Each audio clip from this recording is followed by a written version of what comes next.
সবাই কেমন আছো? আমরা তো ভীষণ ভালো আছি। তো চলো আজকে নতুন একটা ভিডিও তোমাদের সাথে শেয়ার করতে চলছি। তো এটা 15ই জুনের ভিডিও। তো রোববার ছিল, সকাল সকাল আমি পালক আর পালকের বাবা কিন্তু একটু ঘুরু করতে বেরোয় গেছিলাম। তো কোথায় যাব চলো সাথে থাকো, দেখতেই পারবে। তো এখানে আমরা লাটাগুড়িতে একটু খেয়ে নিলাম ফার্স্টে লাঞ্চ, হালকা কিছু খেয়ে তারপর পালক একটা আইসক্রিম খেলো। খেয়ে গোটাতে খেতে পারিনি, আমি খেয়ে নিয়েছিলাম, ওর বাবা আর আমি। তো এইভাবে দেখো সুন্দর ডুয়ার্সের আমরা এই সুন্দর সুন্দর দৃশ্য দেখতে দেখতে আমরা কিন্তু চলে গেছিলাম বিন্দুতে। ডুয়ার্সের এই অবধি কিন্তু আমরা প্রায় এসে থাকি, কিন্তু আরেকটু ওপরে আমার কিন্তু যাওয়া হয়নি। আমি ফার্স্ট এসেছি, হ্যাঁ পালকের বাবা এর আগেও এসছে, যেহেতু ও জলপাইগুড়িরই। দৃশ্য কিন্তু খুব সুন্দর ছিল, কিন্তু রাস্তা ভীষণ খারাপ ছিল। আমার রাস্তা একদম পছন্দ হয়নি, জায়গায় জায়গায় গর্ত, খারাপ, কিন্তু দেখতে খুব সুন্দর লাগছিল। আর যেখানে পৌঁছে যাওয়ার পরে যখন বিন্দুতে যাওয়া হয়, ওই জায়গাটা কিন্তু ভীষণ সুন্দর। যারা যারা গেছো তারা তো অবশ্যই জানো, আর যারা যাওনি তারা অবশ্যই একবার ঘুরে এসো। আর এত সুন্দর বসার জায়গা, এর আগে আমি শর্ট দিয়েছিলাম, তোমরা দেখেছিলে হয়তো, যে আমরা বসে বাদাম খাচ্ছি আর ওখানে এনজয় করছি। তো সেইটাই ওই জায়গা। তো ওখানেই আমরা যাচ্ছি। মাঝখানে একটু ব্যস্ততার কারণে আমি কিন্তু কিছুই পোস্ট করতে পারিনি।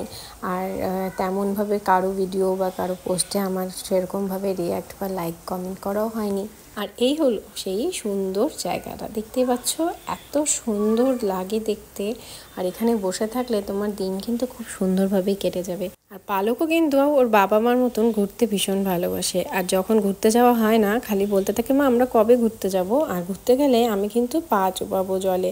ওর এইটা খুব প্রিয় একটা কাজ, ও ভীষণ ভালোবাসে জলের মধ্যে পা চোবাতে। আর এখানে আমরা এসেছিলাম, ও দৃশ্য দেখছিল, কি সুন্দর সুন্দর দৃশ্য। দেখো ওপর থেকে নিয়ে যদি দেখছে, হাসছে, ভীষণ খুশি হয়েছিল। স্বাভাবিক, আমরাও যেরকম খুশি হই বাচ্চারাও তো তেমনই খুশি হয়। তো ওকে আমরা এই জন্য মাঝে মাঝেই ঘুরাই, আমরাও ঘুরতে ভালোবাসি। তো তোমরাও কিন্তু মাঝে মাঝে একটু ঘুরতে যেও, তাহলে কিন্তু মনটা ভীষণ ভালো হয়ে যায়। আর এখানে এখন কিন্তু আমরা বাদাম খাবো। সেই শর্ট ভিডিও কিন্তু তোমাদের সাথে আমি শেয়ার করেছিলাম যে আমরা একসাথে বাদাম খাচ্ছিলাম। আর পালক কিন্তু ভীষণ এই কাজটা করতে ভালোবাসে, বাদাম চুলতে, খেতে। আর আমরাও বাদাম খেতে ভালোবাসি। তো এখানে এরকম পরিবেশে বসে বাদাম খাওয়া ভীষণই একটা খুব ভালো লাগার বিষয়, বলো। তো এখানে ওর বাবা আর ও বাদাম খেতে ব্যস্ত, আর আমি দেখছিলাম চারিদিকে আর ওদের কাণ্ড কারখানা দেখছিলাম। এবার দেখো আমি একটু পা চুবিয়ে বসছিলাম, একটু ফটো তুলছিলাম, আর পালককেও চটি খুলে দিয়েছিলাম। এখানেও সুন্দর করে জলে পা চুবিয়ে বসেছিল, আর ওর ভীষণ ভালো লাগছিল। ও তো উঠতেই চাচ্ছিল না, কিন্তু ভয়ও তো লাগে, বাচ্চা মানুষ, পাথরে পায়ে লাগতে পারে।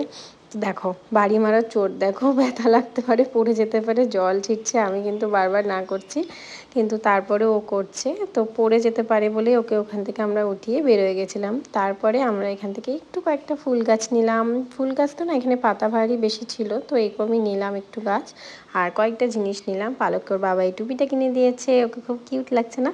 তো এইভাবে আমরা ওই দিনটা কাটিয়ে ওখান থেকে আবার ব্যাক করে গেছিলাম। আর এখান থেকে একটু চা পাতা নেওয়া হয়েছিল, পালকের বাবা দেখো চা পাতা নিচ্ছিল, আর ওকে এই লোকটা একটা ক্যান্ডি কিন্তু এমনি দিয়ে দিয়েছিল, এই ক্যান্ডিটা ও খাচ্ছিল।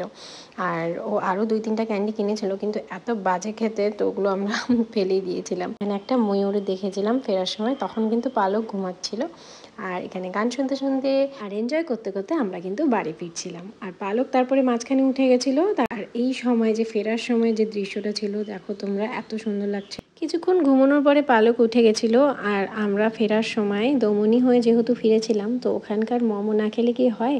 তো পালক বলে যাচ্ছিলো খালি, মা মোমো খাবো, মোমো খাবো, বাবা মোমো খাবো। তাই জন্য আমরা দমনিতে দাঁড়িয়ে একটুখানি মোমো খেয়েছিলাম সবাই মিলে। মোমো খেয়ে তারপর আমরা আবার বাড়ির উদ্দেশ্যে চলে গেছিলাম। তো চলো আজকের ব্লগটা এখানেই শেষ করছি। সবাই ভীষণ ভালো থেকো, টাটা।